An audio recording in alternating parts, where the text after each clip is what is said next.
Čau, já jsem Francesco1 a vítám vás u prvního dílu z hry Atomej Metin 2 a ukážu vám dneska, co kde koupit, jaký věci jsou tu a tak. Takže tady strašně asi jako každý cechy jsou. Správce banky sem si můžete dát, kolik chcete peněz, třeba dá si tam ty všechny.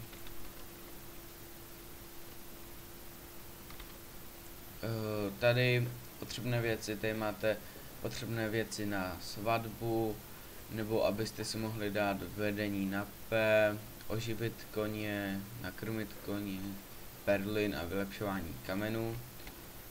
U kouzelníka si můžete náhodná proměna, třeba nevím, na nějakou příšeru, teď mě nenapadá, třeba na vlka. A u něj se i vylepšou kameny na +5.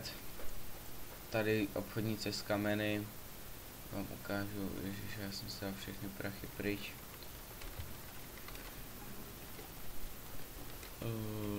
Ne.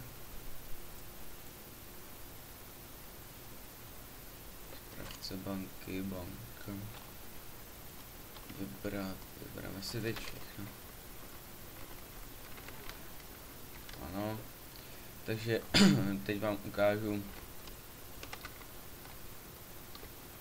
Takhle se dává na +4, střelové to je 20 milionů, kámen plus a 2krát od každého perlu. Takže docela vyjde na draho, ale za to stojí. Item shopu si můžete koupit hodně věcí, docela i dobrých. Například těchto 6 věcí je dost dobrý, protože vám přidávají hapka, kritik, průnik a útok, takže já mám teď koupený. Pak pečetě jsou vlastně úplně k ničemu tady, takže si musíte koupit přes ten shop. Sklad, to znáte. Obchod za 2, můžu jedno koupit. Sklad, nic moc, skladík.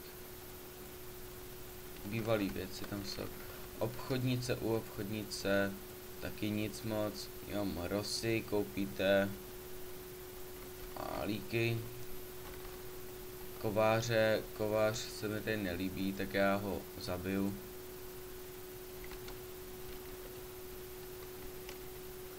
Sona, toho vůbec nepotřebujete.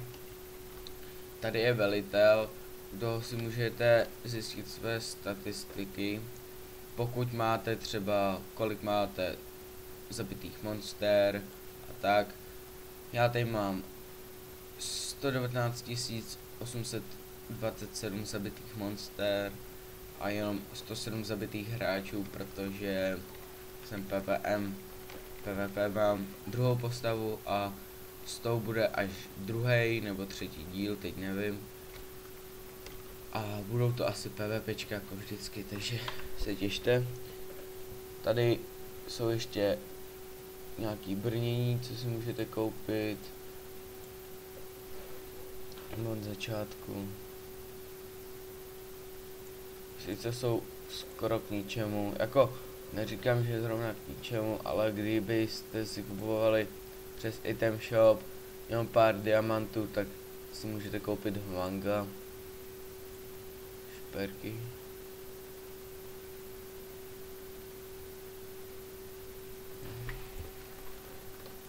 Vám ukážu ještě zbraně, jaký si tady od začátku můžete koupit. Já mám třeba tohle, dřív tohle byl drop 55 na mramory, teď už je to na diamanty, protože mě to přestalo bavit, jak malý level, všechno, tak jsem si udělal 90. A beru metinu něco kolem 26, 27, což jde 1000.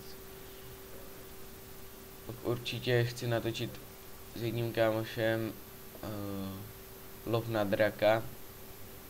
Půjdeme na vodního draka, takže to bude asi v ve čtvrtém dílu uvidíme.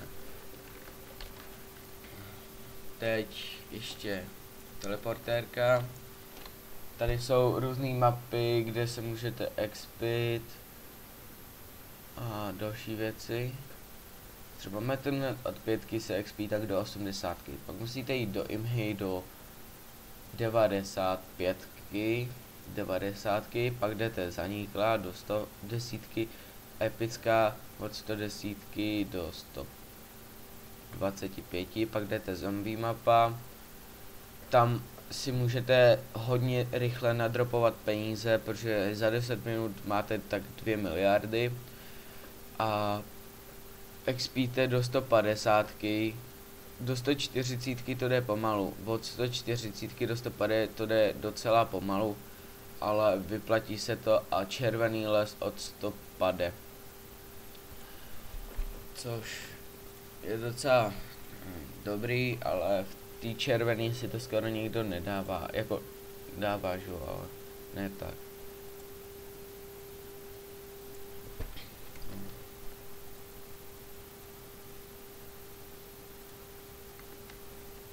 A to je tak všechno.